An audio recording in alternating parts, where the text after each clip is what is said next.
Sebelum kita membakar jembatan karya Putra Dewangga Chandra Seta.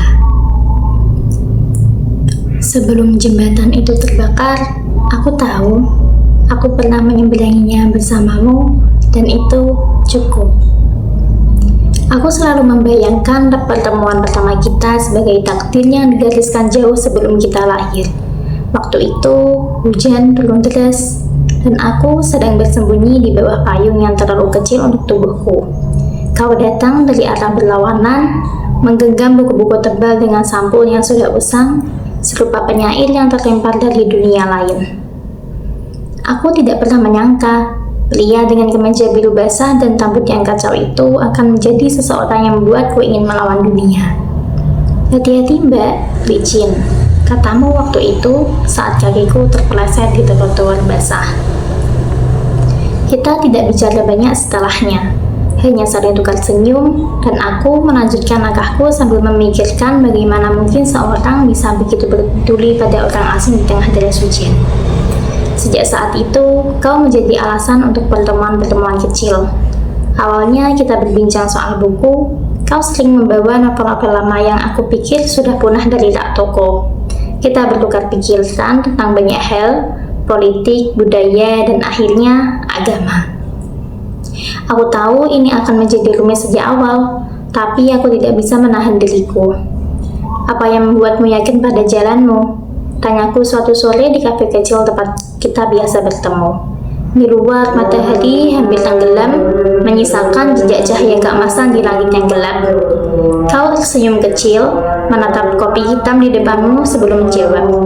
Karena aku merasa damai, bagiku hidup bukan hanya tentang benar atau salah, tapi tentang bagaimana kita bisa hidup tanpa melukai orang lain.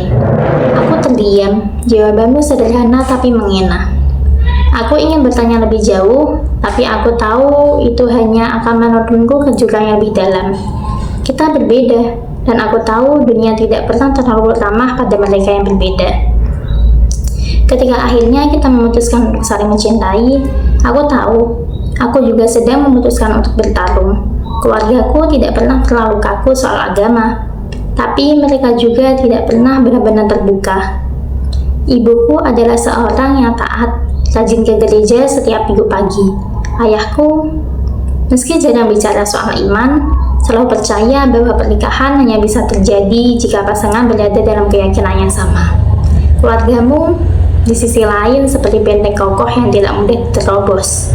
Ayahmu adalah tokoh terpandang di komunitas masjid, dan ibumu sering bercerita tentang bagaimana ia berdoa untukmu setiap malam agar kau selalu berada di jalan yang benar.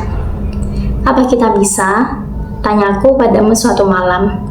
Kita sedang duduk di teras rumahku memandangi bintang-bintang yang samar di langit kota. Kau tidak langsung menjawab. Aku bisa melihat wajahmu tegang seperti sedang memikirkan jawaban yang tidak menyakiti. Aku tidak tahu, katamu akhirnya, tapi aku ingin mencoba. Cobalah. Kata itu menjadi mantra kita selama beberapa tahun berikutnya. Kita berusaha meyakinkan keluarga, meyakinkan diri sendiri bahwa cinta bisa mengatasi apapun. Aku mengenalkanmu pada keluargaku dan kau melakukan hal yang sama. Tapi upaya itu seperti air yang menghantam batu karang, hancur, pecah, dan akhirnya menghilang tanpa bekas. Ibuku mulai mengutip ayat-ayat Alkitab setiap kali aku menyebut namamu. Ayahku lebih memilih diam, tapi aku tahu diam adalah bentuk penolakan yang paling menyakitkan. Di keluargamu, situasinya tidak jauh berbeda. Aku ingin melihat bagaimana ibumu memelukku dengan hangat saat pertama kali bertemu. Tapi pertemuan itu terasa seperti ujian. Saat aku pulang, kau bilang ayahmu tidak bicara sepatah kata pun tentangku, hanya duduk di ruang tamu sambil memandangi sajadahnya.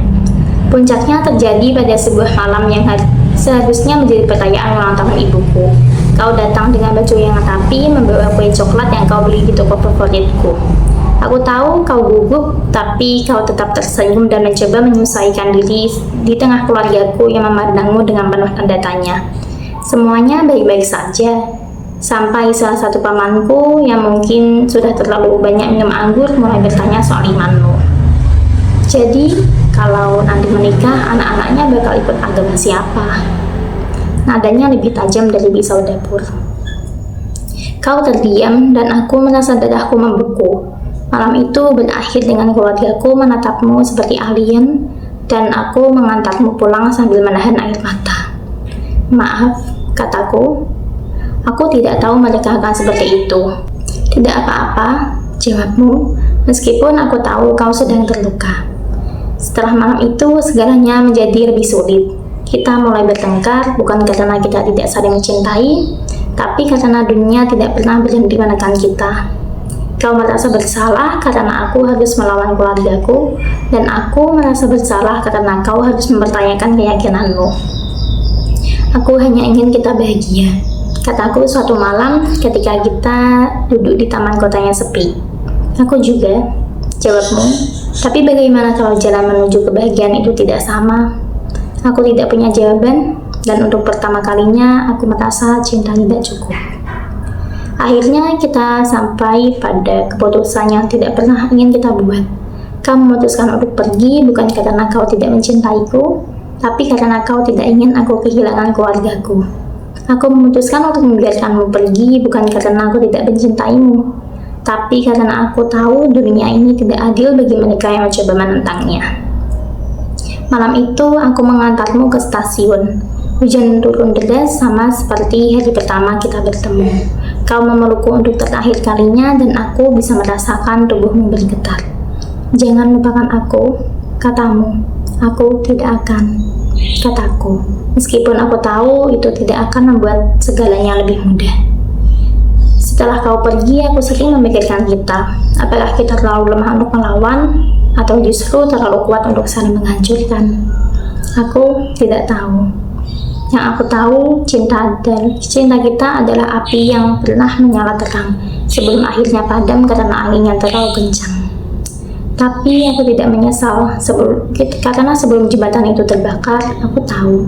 Aku pernah menyeberanginya bersamamu dan itu cukup. 5 tahun kemudian, aku bertemu kembali denganmu di sebuah pesta pernikahan. Aku datang bersama suamiku, seorang pria yang berbagi iman denganku dan telah mengisi kekosongan yang dulu kau tinggalkan. Kau juga tidak sendiri.